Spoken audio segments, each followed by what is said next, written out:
Vous savez, je viens de prêcher 2 fois, il y a eu Carlos la fois dernière, mais 2 fois, 2 messages très encourageants, j'imagine. J'ai parlé de... Rappelez-moi, s'il vous plaît, les messages, le dernier message que j'ai prêché, c'était quoi le sujet? La grandeur de Dieu, oui, la gloire de Dieu, la grandeur de Dieu. C'était magnifique d'adorer Dieu. Et juste avant, j'ai prêché sur...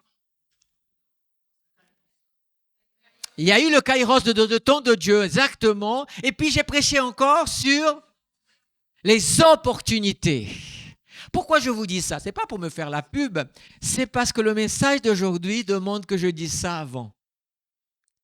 Parce que qui veut vivre vraiment, vraiment, vraiment la prospérité de Dieu, lève la main et dit « je veux ».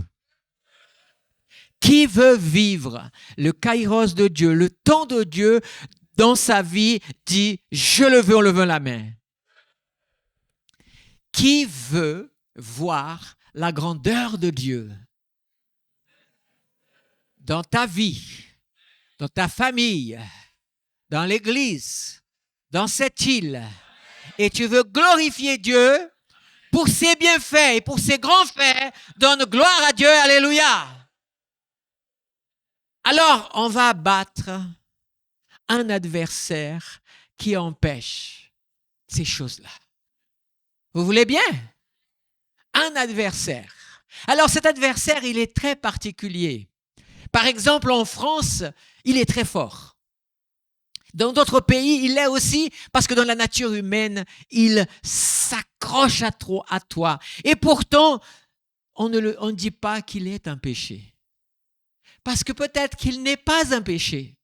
Il peut avoir des aspects positifs. Mais le problème de cet adversaire-là, c'est que lui, cet adversaire, il marche jamais seul. Il marche avec des copains. Mais si lui, il est abattu, les copains sont abattus aussi. Amen. Amen. Il y en a qui essayent par tous les moyens de savoir. Alors, je vais vous laisser. De quoi je parle? Alors, il y en a qui a dit la jalousie, un autre. La bouche, un autre. Non, vous n'avez pas une idée? Hein? Les rumeurs. Le mensonge. Vous voyez, ce que vous avez dit là, ce sont des péchés pourtant. Ce sont des copains de celui-ci. Lui, il a un problème, c'est qu'il se cache derrière une belle apparence et même parfois une fierté. Et alors là, c'est un problème. J'ai entendu hypocrisie, non plus, parce que l'hypocrisie est un péché. La tradition, c'est... Non, arrêtez. Arrêtez, l'incrédulité, c'est un manque de foi, c'est un péché. En fait, je commets aussi tous. Nous avons tous cet ennemi qui s'accroche à nous. Il n'y en a pas un ici, je pense. Je fais juger personne qui ne le pratique pas, et parfois même tous les jours. Et écoutez-moi. On va lire la parole de Dieu dans Philippiens, chapitre 2, versets 13 à 15. Ce verset peut-être ne vous dira pas grand-chose sur lui déjà, mais on va le découvrir. Car c'est Dieu qui opère en vous le vouloir et le faire selon son dessein bienveillant. Faites tout sans murmure ni discussion, pour être irréprochables et purs, des enfants de Dieu sans reproche, au milieu d'une génération corrompue et perverse, parmi laquelle vous brillez comme des flambeaux dans le monde. Alléluia. Béni soit le Seigneur. Un autre passage encore que je vais lire de suite, c'est Proverbes, chapitre 15, verset 13, verset 15, verset 17 et le verset 24.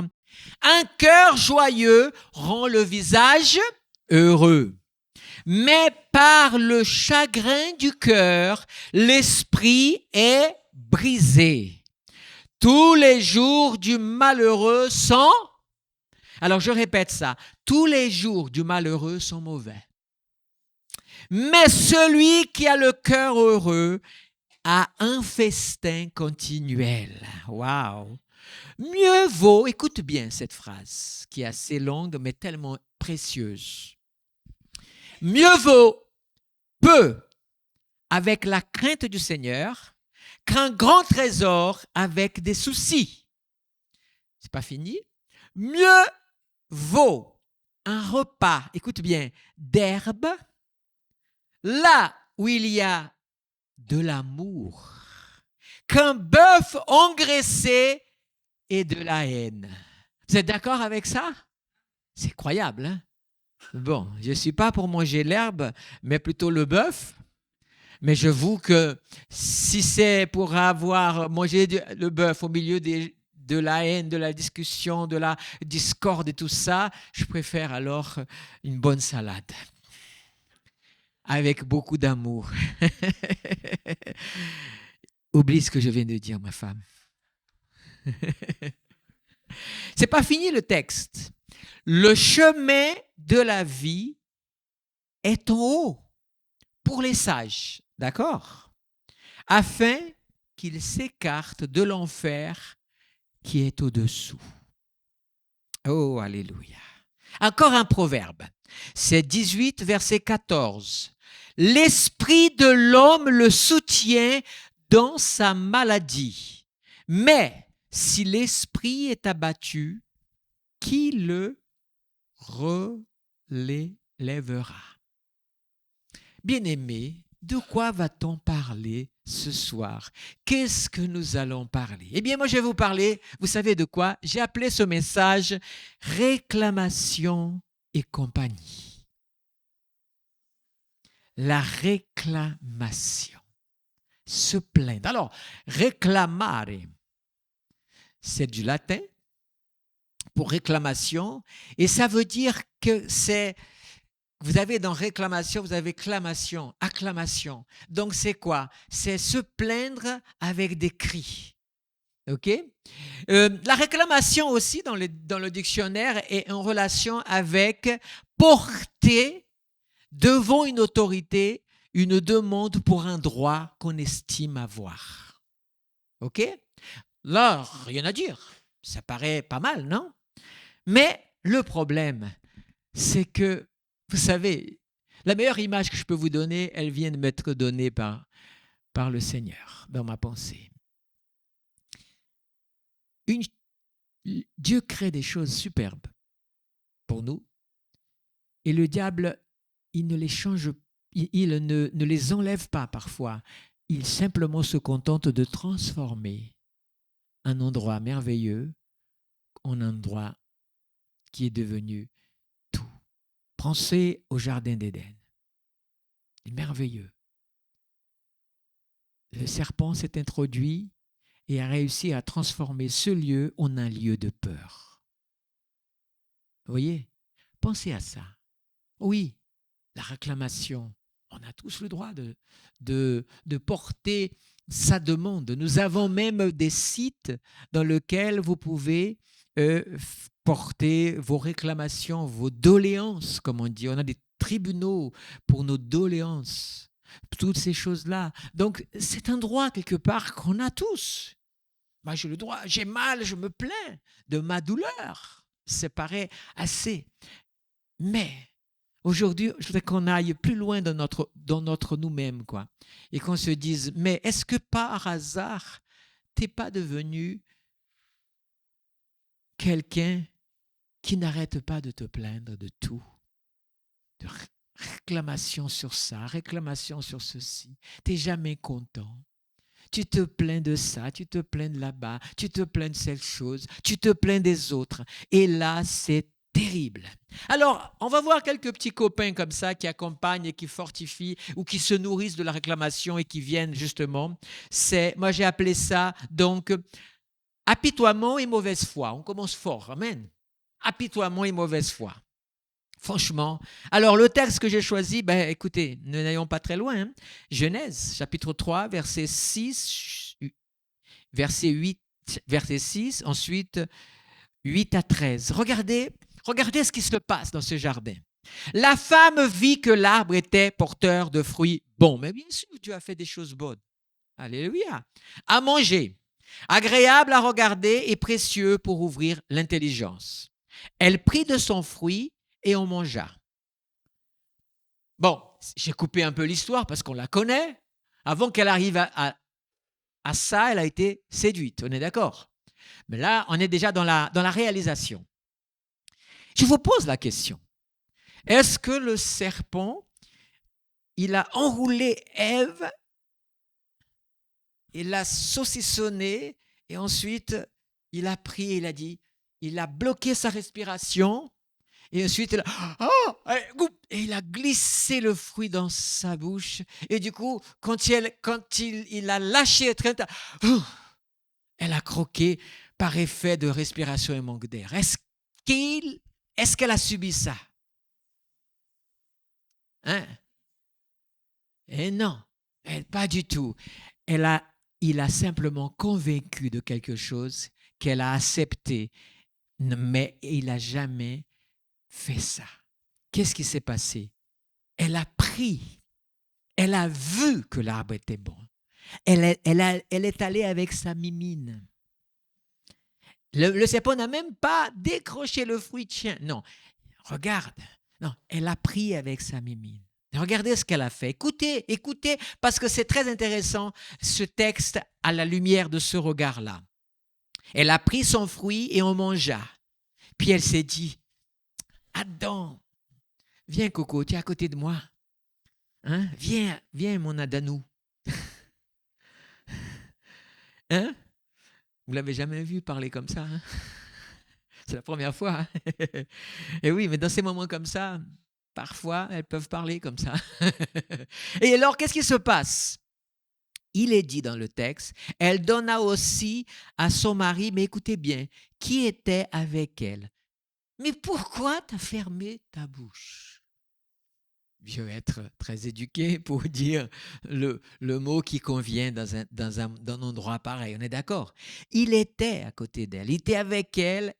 Et qu'est-ce qu'il en a fait? Il en a mangé. OK. Il va se passer un temps. C'est là que ça devient intéressant maintenant. Quand ils entendirent la voix de l'Éternel Dieu en train de parcourir le jardin vers le soir, l'homme et sa femme se cachèrent loin de l'Éternel Dieu au milieu des arbres du jardin. Bon, réaction de gens coupables.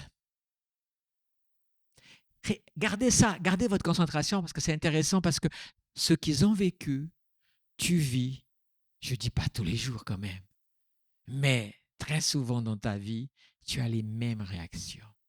Tu fais quelque chose, écoutez bien ce que je vais vous dire. Vous faites quelque chose, ensuite, dans votre intelligence intérieure, vraiment, vous savez que vous avez mal agi, que vous avez mal fait, mais quelque chose se passe. Et rappelez-vous, apitoiement et mauvaise foi, c'est le sous-chapitre de ce premier, se manifeste dans nos vies d'une façon incroyable. Les êtres humains ont l'habitude de s'apitoyer. Et parfois, quand ils sont plus malades encore, ils ajoutent la mauvaise foi. Mais tout ça, vous savez pourquoi?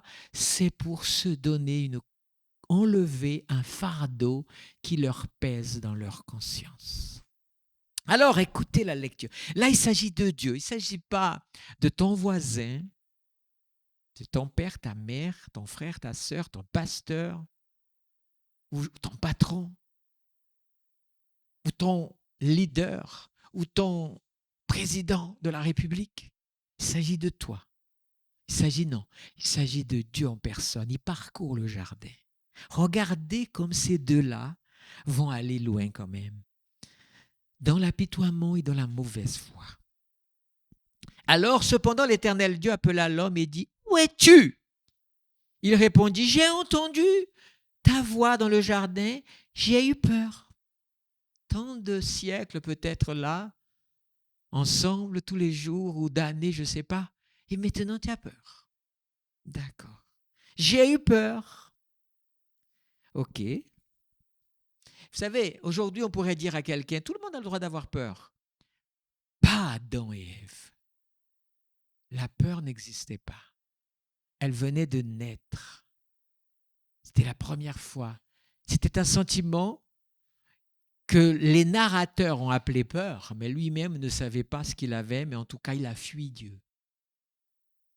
C'est ce qu'on appelle aussi parfois, dans un autre jargon, fuir ses responsabilités, d'affronter celui à qui on doit rendre compte.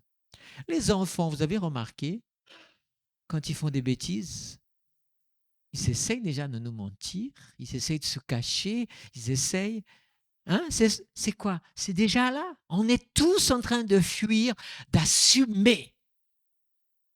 On est prêt à raconter des histoires, à dormir debout, juste parce que notre conscience a besoin de ne pas assumer, de ne pas se dire « à moi la faute ». C'est complètement moi. Alors regardez comme les deux sont forts. Ils sont forts. Hein? J'ai eu peur. Alors, ok, j'ai entendu ta voix et j'ai eu peur parce que j'étais nu, alors je me suis caché. L'Éternel Dieu dit, qui t'a révélé que tu étais nu? Est-ce que tu as mangé du fruit de l'arbre dont je t'avais interdit de manger? L'homme répondit, c'est la femme que tu as mise. Tu te rends compte ce qu'il dit? Que tu as mise. C'est ta faute, Dieu. C'est toi. Apitoiement, j'ai eu peur, je me suis caché, j'étais nu. Enfin, je ne comprends pas pourquoi tu m'as créé nu, quoi. Je viens de découvrir ça. Vous savez, les narrateurs ne racontent pas tous les dialogues de la Bible. Hein. C'est pour ça qu'on se permet un peu d'imagination. Mais là, quand je lis ça, je suis ahuri. Combien de chrétiens ont des langages comme ça avec Dieu? Hein? Il y en a ou pas? Il dit, je répète, hein, j'ai entendu la voix, etc. J'ai eu peur, etc. L'Éternel est posé. Est-ce que, oui, alors, c'est la femme que tu as mise à mes côtés, qui m'a donné ce fruit. Il assume un peu comme, et j'ai mangé. Pourquoi il le dit? Parce qu'il a compris quand Dieu a dit, qui t'a dit que tu étais nu? Hein? Est-ce que c'est le fruit? Donc Dieu a mis là, Dieu parfois met le doigt là où ça nous fait mal. Et là, quand ça fait mal, qu'est-ce qu'on fait? On se plaint parce que ça fait mal. C'est une réaction naturelle. On pourra le dire. Alors, bon, ok.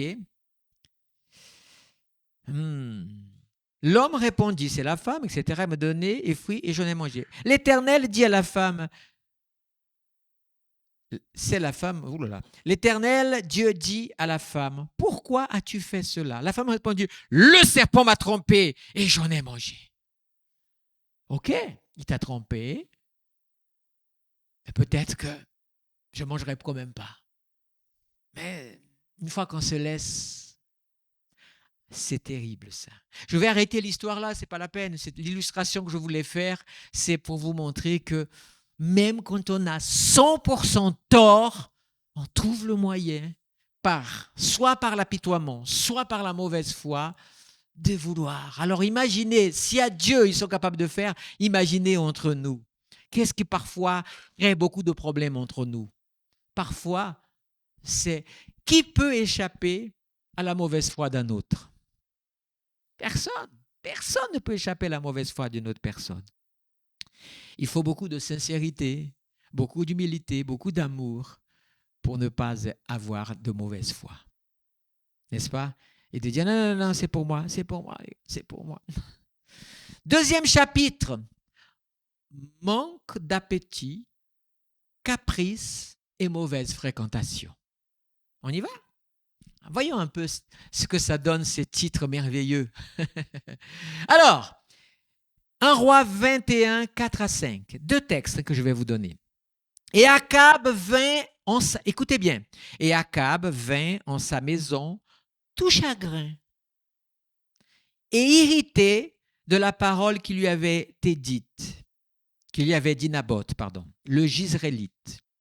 Je ne te donnerai pas l'héritage de mes pères. Alors, qu'est-ce qu'il a fait? Il se coucha sur son lit. Il s'agit d'un roi. Hein? Il a beaucoup. Hein? Il se coucha sur son lit, détourna son visage et ne mangea rien. Le pauvre. Alors, Jézabel, là, les rôles sont inversés maintenant. Hein? Là, Jézabel arrive, elle a dit, sa femme entra et lui dit, d'où vient que ton esprit est chagrin et que tu ne manges pas?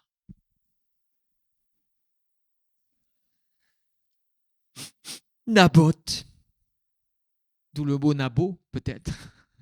Mais c'est Naboth qui est coupable de ce qu'il fait. Naboth, je voulais manger le fruit de... Vous savez ce qui est intéressant dans ces deux histoires? C'est que tous les deux ont un héritage. Adam et Ève n'ont pas valorisé son héritage plus que leur intérêt personnel. Alors que Naboth, ça va lui coûter sa vie, mais l'héritage qu'il a, il ne cédera pas au serpent Akab, ni à Jézabel. Ça aussi, c'est une petite révélation comme ça dans le cœur. Vous voyez, il commence par s'apitoyer. Il ne mange pas, il n'a pas faim parce qu'il est... Qu'est-ce qu'on pourrait dire de plus? Manque d'appétit. Ça t'arrive parfois? Ah, je ne suis pas bien, je ne veux pas manger. Non, je ne veux pas manger. On m'a dit des choses aujourd'hui qui m'ont contrarié.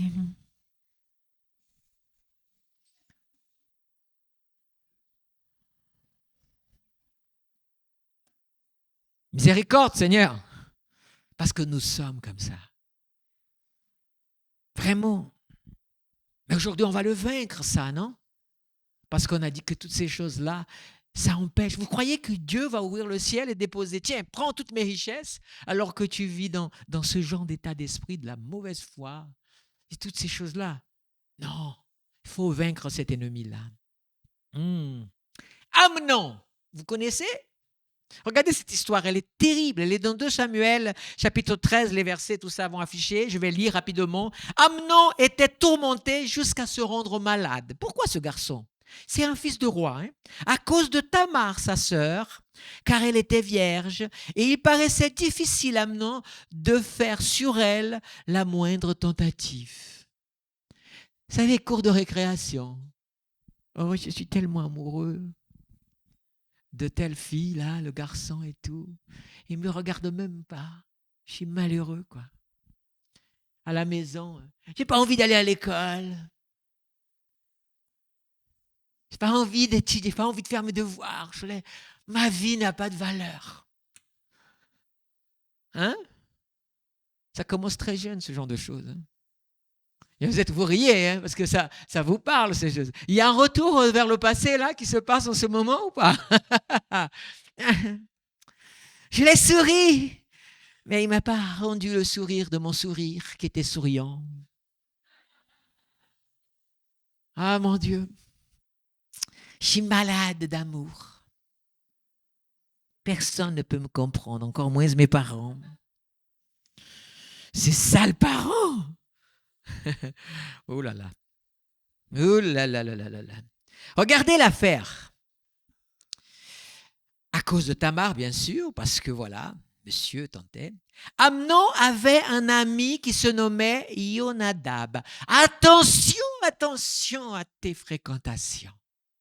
Ce qui va se passer là, vous savez, le garçon, il aimait, c'était sa demi-sœur, c'est un inceste qui va se passer, hein, et c'est pire que ça, un viol même. Mais tout part, soi-disant, d'un sentiment d'amour. Et parfois, méfie-toi de l'amour. L'amour et la passion sont 2 choses qui se ressemblent comme 2 flocons de neige. J'ai retenu, hein? Uh-huh. Celui qui entendront l'autre message comprendront ce que j'ai dit aujourd'hui. Ça paraît, ça ressemble. C'est froid ou chaud selon le moment, mais ce n'est pas les mêmes effets. Alors, il avait un ami, Yonadab, fils de Chiméa, frère de David. Donc, ce Yonadab était quoi? Son cousin. La famille, quoi. Un cousin, très proche.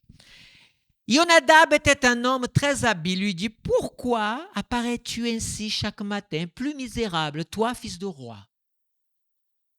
Ne veux-tu pas me dire? Attention aux curieux. Fais attention à ton cœur. Quand tu n'es pas bien, quelqu'un... il y a des gens qui sont capables d'observer comme pas possible. Mais j'ai vu que tu n'es pas bien aujourd'hui. Tu ne veux pas te confier à moi? Ne confie pas tes secrets.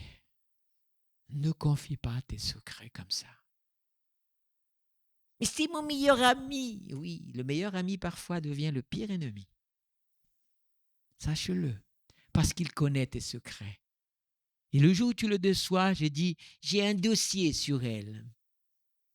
Vous voyez, c'est une réalité. Alors, tu es fils de roi, enfin, tu ne devrais pas être comme ça. Ne veux-tu pas me dire, Amnon lui répondit, j'aime Tamar, sœur de mon frère Absalom. Yonadab lui dit, regardez le conseil qu'il va lui dire. Mets-toi au lit et fais le malade.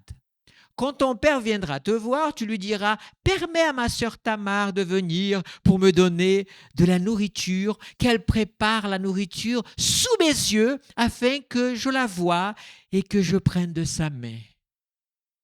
Le garçon, il sait ce qu'il veut. Hein? Alors Amnon dit à Tamar, apporte la nourriture, etc., etc., on connaît. Hein? Ensuite, je vais à la fin de cette lecture. Puis Amnon eut pour elle une forte aversion. Qu'est-ce qui s'est passé avant? En fait, elle est venue, sa sœur, demi-sœur. Elle a voulu faire à manger. Lui, il a fait le malade dans la chambre. Il dit, non, non, non, viens faire dans la chambre. Fais attention. Quoi? Fais attention à tes fréquentations. Fais attention avec qui tu te trouves à des endroits qui peuvent être compromettants. J'ai une petite histoire comme ça, intéressante, de Billy Graham.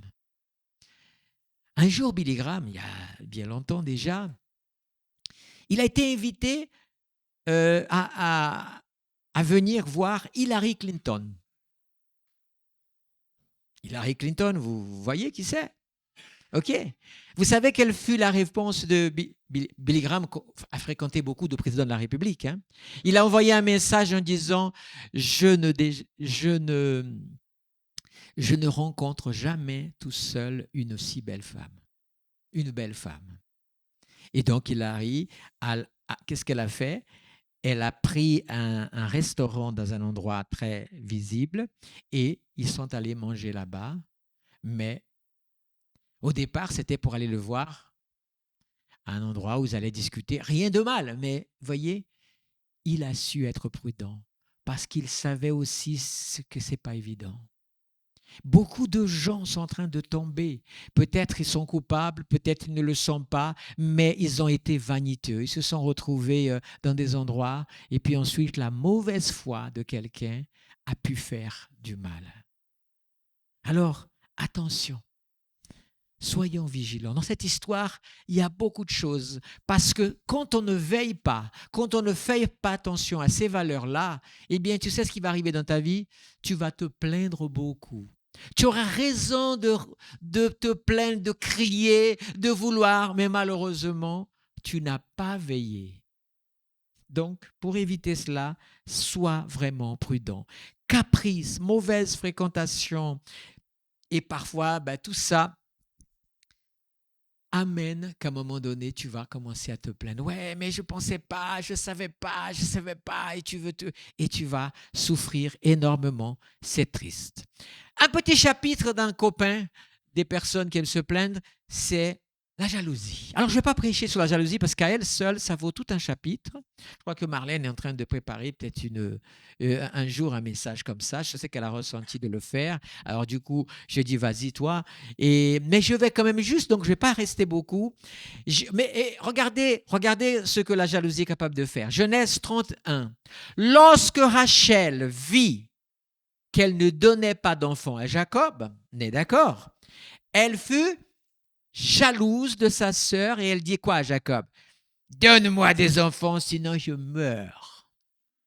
Faire les imitations, hein, vous avez vu? Je deviens de mieux en mieux. Quand peu d'entraînement, il y a certainement un producteur qui va dire, peut-être on va le... Mais je coûte trop cher pour les producteurs. Je préfère être produit par le Saint-Esprit. Alléluia! Mais plus sérieusement, vous vous rendez compte? C'est sa femme, hein? Et celle qui aimait. Mais elle est tellement jalouse de sa sœur, et pourtant c'était elle qui était aimée. Elle avait l'amour, mais ça ne lui suffisait pas. Et elle va dire, si tu me donnes pas d'enfant, je meurs. C'est-à-dire, je me suicide, clairement.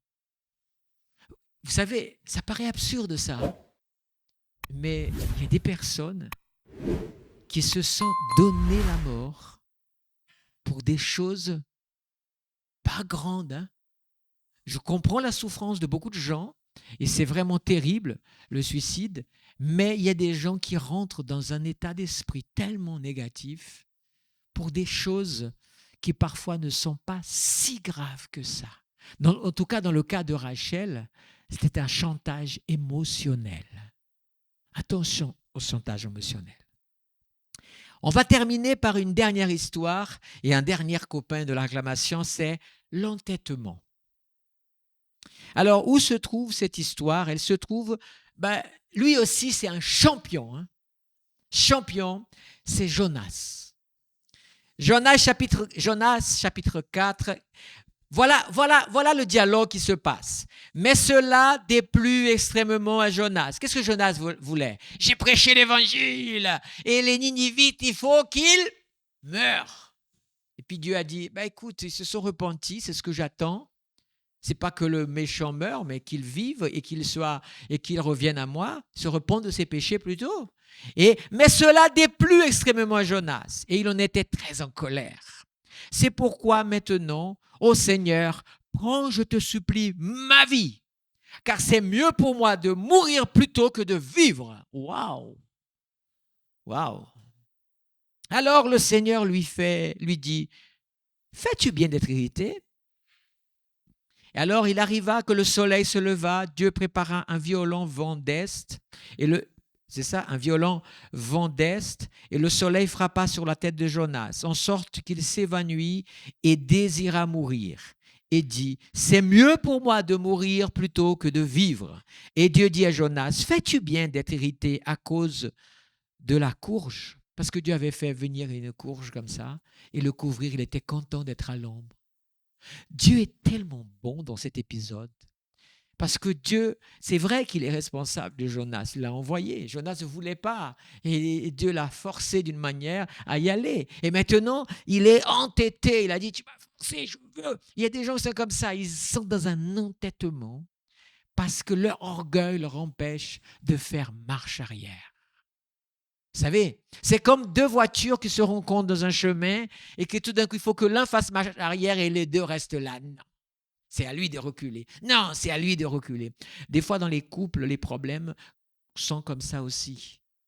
Parce que ça ne peut pas être toujours le même qui doit reculer. Dans un couple, si c'est toujours le même qui recule, ce couple est voué à un échec. C'est à un moment donné, je recule. Demain, c'est toi qui recules. C'est un accord de paix. Attention à l'entêtement. Jonas a été entêté et il s'est plaint. Et il n'arrêtait pas, vous voyez, parce qu'il est entêté, il se plaint. De qui? De Dieu, bien sûr. Ça, c'est Jonas. Alors le Seigneur lui raconte cette belle histoire d'amour et tout ça. Lui n'a rien à faire. Moi, je veux mourir. D'ailleurs, l'histoire de Jonas se termine sans fin. Hein? Ça reste comme ça, s'arrête là. C'est comme si Dieu a dit, bon, stop. On avait ici une belle série à raconter, mais finalement, ça ne durera qu'une saison. On va rester sur notre fin. Il n'y aura pas de suite. On ne sait pas ce qui va se passer parce que les auditeurs n'étaient pas présents au rendez-vous. Ça, c'est venu comme ça aussi. On a aussi le cas d'Abel et de Caïn. Je passe très rapidement. Hein. Caïn, têtu. Hein? Jaloux. Non, mais il y a toujours, vous savez, il y a des accumuls de mandats. Maintenant, il y a des lois contre les accumuls de mandats. Mais les hommes sont intelligents. Ils sont capables de faire un accumul de mandats sans accumuler le mandat, mais ils accumulent le mandat. Ça, je ne sais pas expliquer. Mais je lis les journaux et d'autres me disent, comment ils font? Ils sont forts. Hein? Et nous, les électeurs, on applaudit et on vote encore de la même façon. Waouh, on est forts. C'est peut-être une plainte que je fais là, c'est une réclamation. Je viens de me rendre compte que dans ce message, je viens de faire une réclamation. Comme quoi, je vous ai dit, on est tous à la même enseigne. Allez, on a constaté le problème.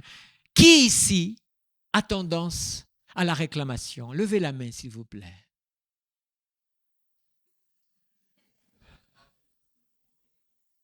Hein? C'est vrai ou pas? Baissez les mains. Qui ne se plaint jamais?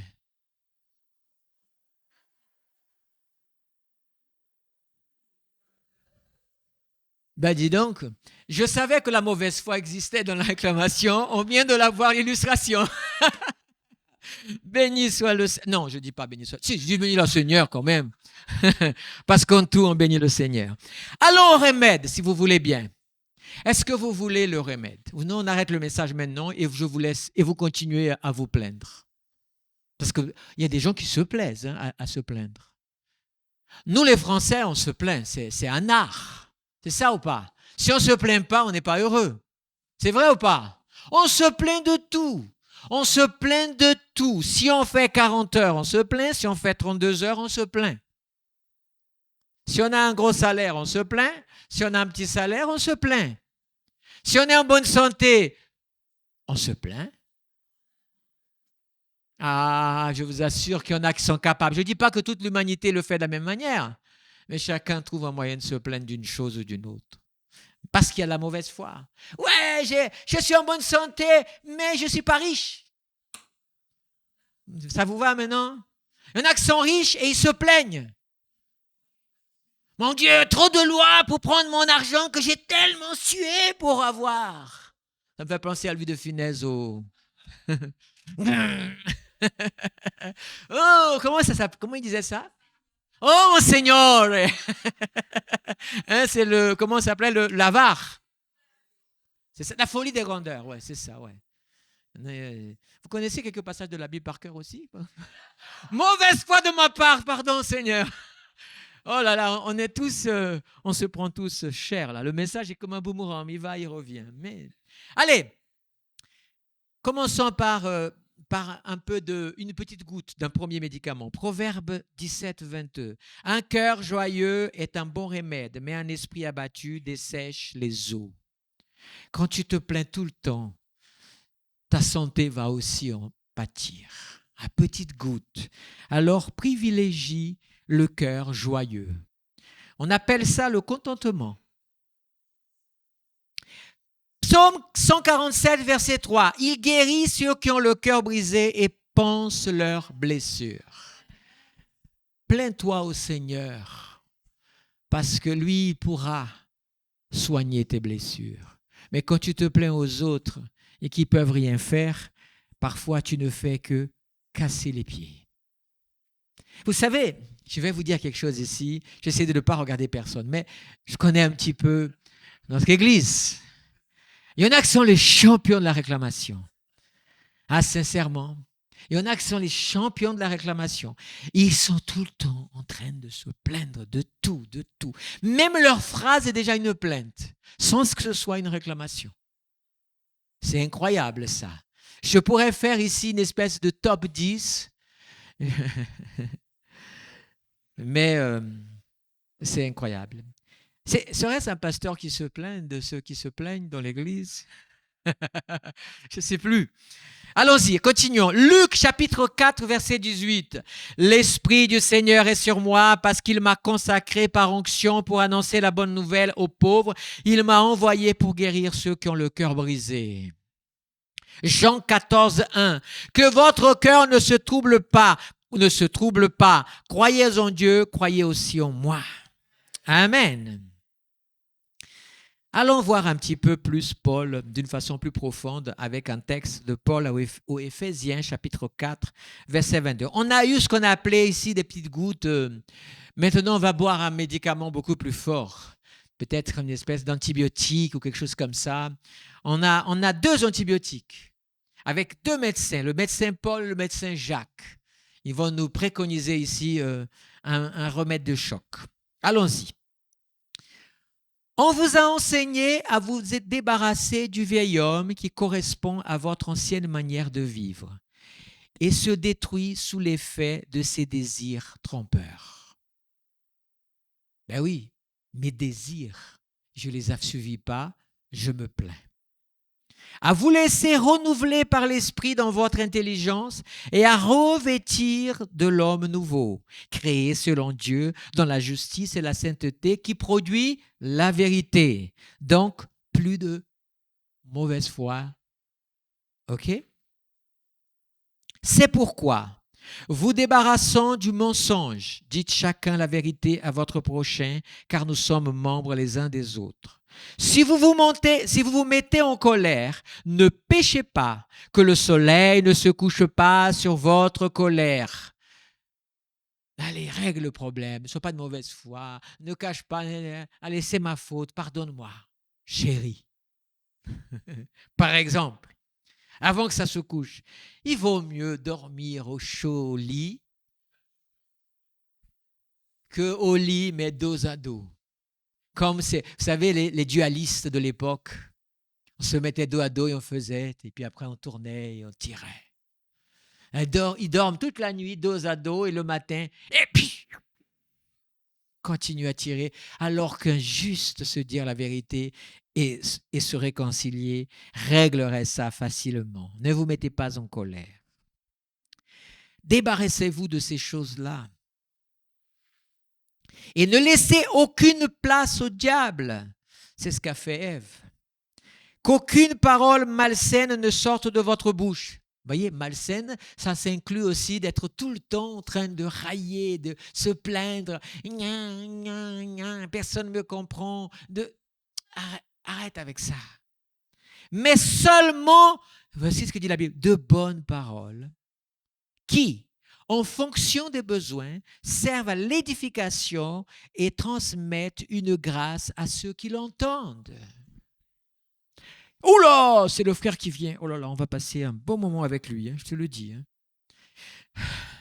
Je suis calme, parce que la personne va commencer à parler, va commencer à se plaindre, et à un moment donné, tu es plus. Alors que tu devrais plutôt, waouh, viens, c'est tout. J'aime beaucoup être avec ce frère, cette sœur, parce qu'il a toujours des bonnes paroles qui encouragent. Parfois, je traîne la patte comme ça, j'ai envie de me plaindre et de dire, avant que tu dises quelque chose, on va prier pour que notre entretien soit merveilleux. Si on faisait ça plus souvent, peut-être on éviterait beaucoup de douleurs et parfois des fardeaux. Tu portes le fardeau de l'autre. Tu as entendu les plaintes de l'autre et maintenant tu sors et tu vas te plaindre d'avoir entendu les plaintes de l'autre. Vous voyez, c'est terrible, hein, mais c'est comme ça. Alors, ok, n'oubliez pas, ça va ? Mais seulement de bonnes paroles, ok, qui servent à l'édification et transmettent une grâce à ceux qui l'entendent. Écoutez, ça c'est très sérieux. N'attristez pas le Saint-Esprit de Dieu. Je crois que si vous êtes conscient de ça, le Saint-Esprit a déposé en vous des choses précieuses et vous êtes toujours en train de vous plaindre parce que vous n'avez pas ce que vous aimeriez, vous n'êtes pas ce que vous voudriez être, vous n'êtes pas à la place que vous aimeriez, personne ne vous comprend, personne ne vous voit, personne ne vous aide, vous êtes incompris et vous choisissez l'apitoiement comme façon de vous alimenter de quelque chose qui vous détruit de l'intérieur. N'attristez pas le Saint-Esprit parce que le Saint-Esprit il habite en vous. Et parfois, le Saint-Esprit prend cher avec toutes nos réclamations. Parce que si Adam et Ève a su s'adresser à Dieu, Jonas aussi, de la manière dont ils se sont adressés, nous aussi, nous pouvons attrister facilement le Saint-Esprit. N'est-ce pas? Par lequel vous avez été marqués d'une empreinte pour le jour de la libération, que toute amertume, toute fureur, toute colère, tout éclat de voix, toute calomnie et toute forme de méchanceté disparaissent du milieu de vous. Soyez bons et pleins de compassion les uns envers les autres. Pardonnez-vous réciproquement comme Dieu vous a pardonné en Christ. Si vous faites ça, vous allez supprimer la réclamation constante de votre vie. Le dernier passage, c'est le docteur Jacques qui le dit. Heureux l'homme qui tient bon face à la tentation. Car après avoir fait ses preuves, il recevra la couronne de vie que le Seigneur a promise à ceux qui l'aiment. Mais chacun est tenté, écoutez bien, mais chacun est tenté quand il est attiré et entraîné par ses propres désirs. Quand j'ai dit au début que le serpent n'a pas entouré Ève, etc., tout simplement pourquoi ? Parce que nous péchons, parce qu'il y a en nous un désir de quelque chose. Le diable, il n'est pas bête. Hein? Il ne va pas te proposer quelque chose que tu n'as pas envie et que tu n'as rien à faire. Ça ne sert à rien, ça ne va pas marcher. Il va te proposer exactement ce que ton cœur désire. Si tu es orgueilleux et tu penses, tu as la folie des grandeurs, il va te proposer des choses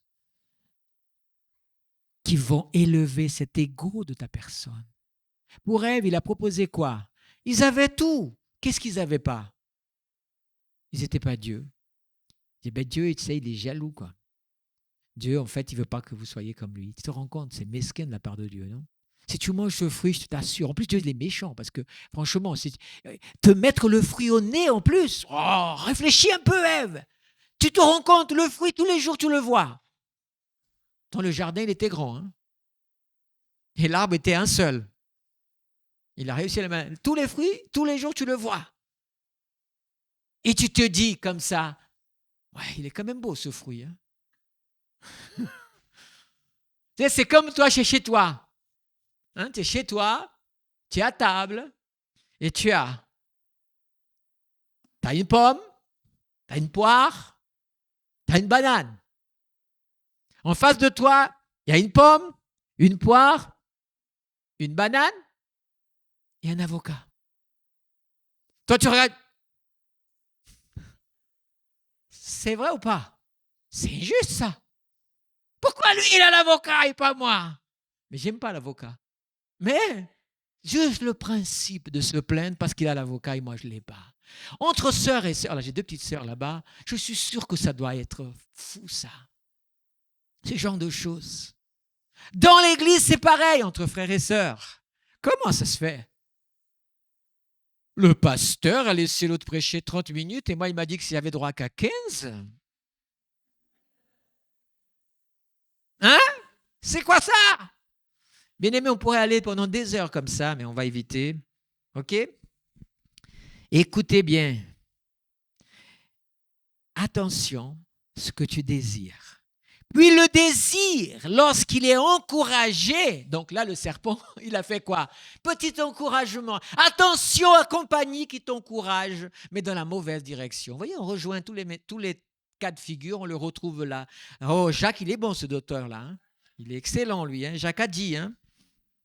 OK? Alors, désir encouragé donne naissance au... Là, maintenant, ça devient le péché. Et le péché, parce qu'il a mûri, s'est développé, devient la mort. C'est ce qui s'est passé avec Adam et Ève. Vous vous rendez compte, s'ils n'avaient pas péché, autant Adam et Ève seraient là assis avec nous en train d'écouter ce message, en train de se réjouir. Et en même temps, je ne serais pas en train de pécher ce message parce qu'il n'aurait pas lieu d'exister. Merci Adam et Ève. Serait-ce une plainte de ma part envers Adam et Ève? En fait, ce message, il y a de quoi devenir un peu fou. Seigneur, miséricorde. Notre cas est grave, bien-aimés. Notre cas est vraiment grave. Waouh, waouh. Donc, terminons cette affaire. Parce qu'il est dit quoi encore? Péché conduit à la mort. Ainsi donc, mes frères et sœurs, vous savez, ça c'est la seconde 21. Comment je sais?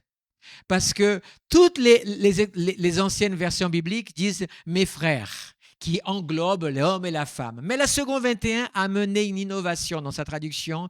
Elle a mis frères et sœurs. Elle a ajouté les deux. Ça, c'est la seconde 21. Donc, quand vous entendez dans la version frères et sœurs, c'est la seconde 21. Bon, OK. C'est pas pour rien d'ailleurs qu'elle s'appelle seconde 21. Hein, pour le 21e siècle. Rejeter les... Alors, c'est pourquoi, mes chers frères et sœurs, où est-ce que je suis? Bien-aimés, que chacun soit prompt à écouter. Donc déjà, se plaindre n'est pas parler, n'est pas écouter, mais parler. Donc, soit plutôt inverse la vapeur, soit plus de l'écoute. Évite d'écouter celui qui se plaint parce que tu finiras par te plaindre aussi. Donc, écoute, mais choisis. Alors, long à parler, comme ça, tu ne te plaindras pas. Long à se mettre en colère, tu n'es pas déréglé. Car la colère de l'homme n'accomplit pas la justice de Dieu. C'est pourquoi rejetez toute souillure et tout débordement dû à la méchanceté et accueillez avec douceur la parole qui a été plantée en vous et qui peut sauver votre âme. Gloire à Dieu. Oh, il n'y a pas de délivrance. Hein. On ne va pas vous appeler devant, on va me poser les mains. Sors, esprit de réclamation. Ça pourrait marcher dans certains cas où c'est devenu tellement difficile, maladif, voire même diabolique, c'est possible. Mais non, ça fait partie du boulot que nous avons à faire nous aussi. C'est Saint-Esprit, s'il te plaît. C'est pas possible, quoi. Même moi, je ne me supporte plus de me plaindre tout le temps. Ce serait arriver à dire ça, c'est fabuleux. Hein? Waouh, je peux pas.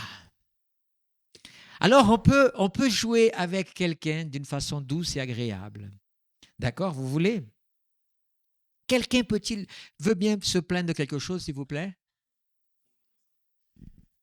Serait-ce une plainte, mon frère? Vous voyez?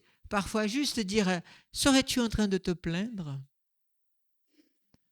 Parce que dans la réclamation, on doit amener ça à une autorité. Et tu peux dire à la personne, tu sais, je ne suis pas l'autorité qu'il faut pour que tu te plaignes. Amène ça devant Dieu, car il est le seul qui est capable de régler ta réclamation.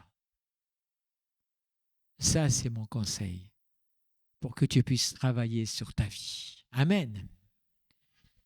Tous ceux qui se plaindront de ce message dans la vidéo et que je verrai une réclamation, je supprimerai parce que je ne saurais le lire. Je n'ai jamais eu, merci Seigneur. Mais si vous voulez écrire dans vos messages, votre expérience personnelle, que Dieu vous bénisse. En tout cas, si tu te plains, rentre dans un processus de Saint-Esprit. Je ne veux plus me plaindre autant. Je veux me plaindre de moins en moins et passer. Je voudrais être plus heureux que ça. Celui qui se plaint sans se rendre compte, il est en train de déclarer qu'il n'est pas ou elle n'est pas heureux. On va baisser nos têtes et on va peut-être déposer ça au pied du Seigneur. On va déposer ça au pied de la croix et demander au Saint-Esprit d'intervenir dans notre vie. Seigneur, je veux plus me plaindre, Seigneur. Je sais que c'est devenu un mode de vie parfois, quelque chose d'automatique en nous-mêmes. Mais Seigneur, s'il te plaît, reçois ma demande auprès de toi. J'aimerais prendre toutes mes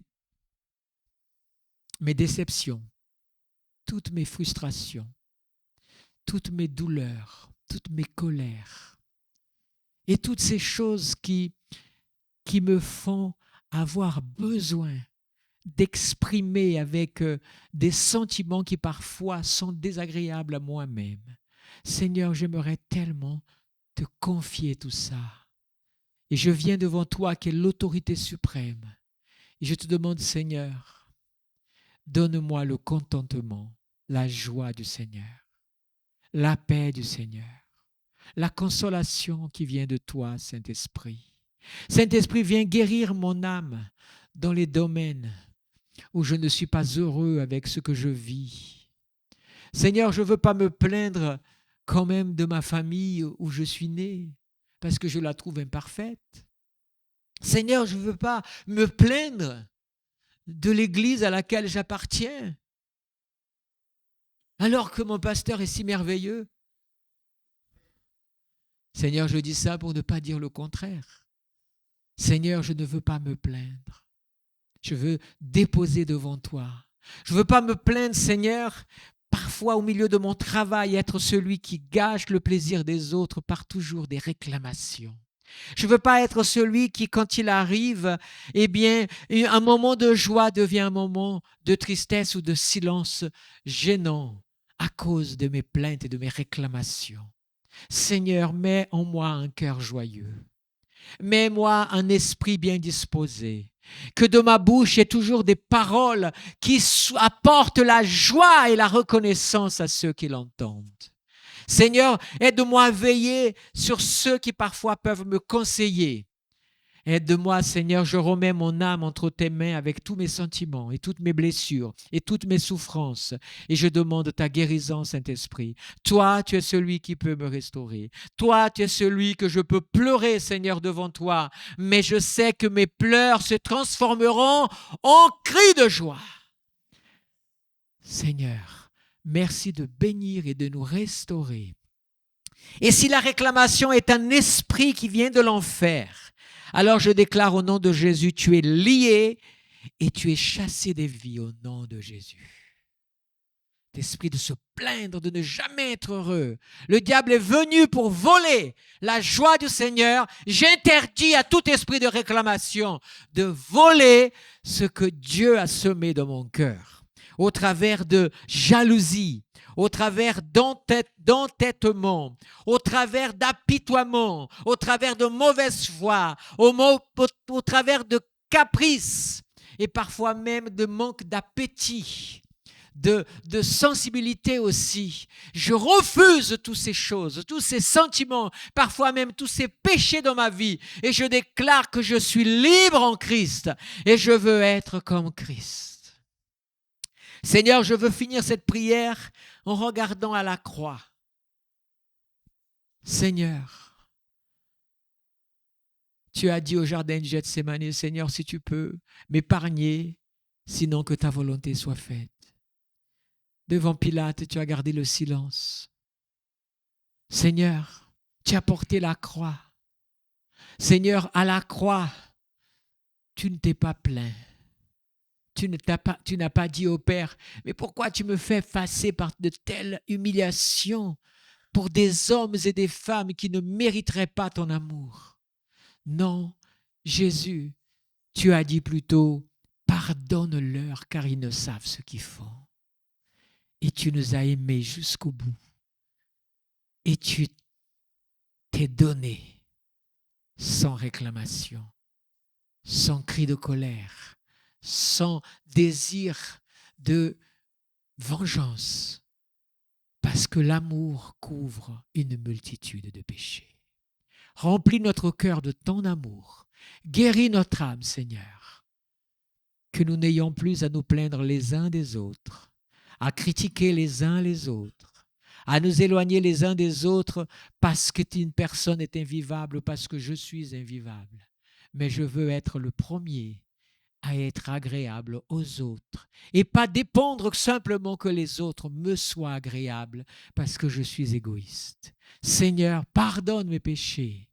Pardonne mes blessures d'âme que parfois je ne veux pas assumer et je ne veux pas me regarder en face et je ne veux pas assumer que j'ai seulement besoin de me jeter à tes pieds et de raconter qui je suis. Oui, Seigneur, je le dis et je veux continuer à le faire devant ta présence jusqu'à ce que je parvienne à la stature de la perfection que tu attends. Et cette perfection, elle ne viendra jamais de moi, je le sais, Seigneur, mais c'est toi qui rends l'homme parfait. Quand il s'humilie, tu l'élèves. Quand il s'abaisse, tu le relèves. Quand il tombe, tu le relèves encore. Et quand il pêche et se repent, tu le pardonnes. Merci, Seigneur. Merci de bénir ton peuple. Merci de bénir tous ceux qui ont entendu ce message. Au nom de Jésus, soyez bénis. Amen. Que Dieu vous bénisse, bien-aimés. Que la joie du Seigneur soit votre force. Amen, amen.